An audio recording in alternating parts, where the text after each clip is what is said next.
नालंदा में 34 बच्चे mid day meal खाने के बाद अस्पताल पहुंच गए। इनमें 17 छात्र और 17 छात्राएं शामिल हैं। मामला नूरसराय ब्लॉक के पारसी स्थित एक मिडिल स्कूल का है। स्कूल के प्रिंसिपल शैलेंद्र कुमार सिंह के मुताबिक मंगलवार को बच्चों को मिड डे मील में चावल और सोयाबीन आलू की सब्जी दी गई थी। खाना एक एनजीओ के जरिए स्कूल में पहुंचाया जाता है। खाना खाने के दौरान एक छात्रा ने थोड़ा और नमक मांगा। आरोप है कि रसोइये ने नमक की जगह डिटर्जेंट पाउडर उठा लिया और उसे खाने में डाल दिया। इसके बाद कुछ और बच्चों को वही पाउडर दे दिया गया।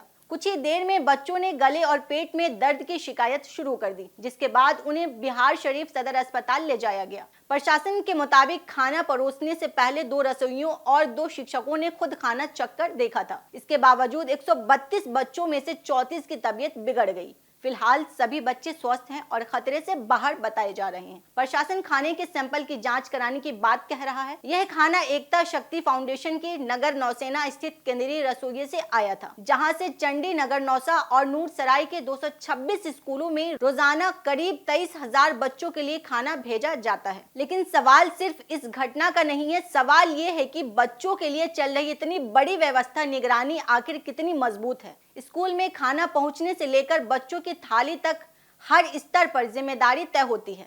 फिर ऐसी घटना कैसे सामने आ गई?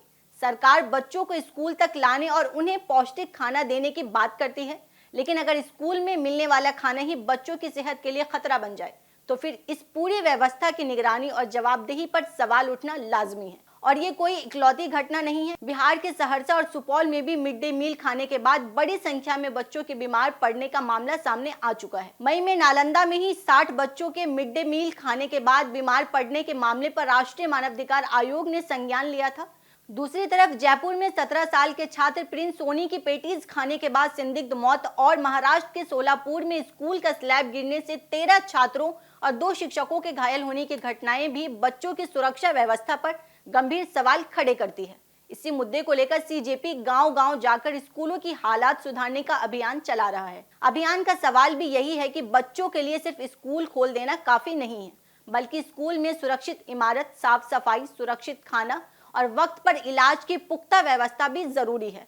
आखिर बच्चों की सुरक्षा के लिए जिम्मेदार विभागों की निगरानी कहाँ है? खाने की सप्लाई से लेकर स्कूल में परोसने तक जवाबदेही किसकी तय होती है? और हर बार हादसा होने के बाद ही सिस्टम क्यों जागता है? सरकार को यह तय करना होगा कि स्कूल बच्चों के लिए सिर्फ पढ़ाई की जगह नहीं, बल्कि पूरी तरह महफूज जगह हो, क्योंकि बच्चों की सुरक्षा में लापरवाही बहुत भारी पड़ सकती है।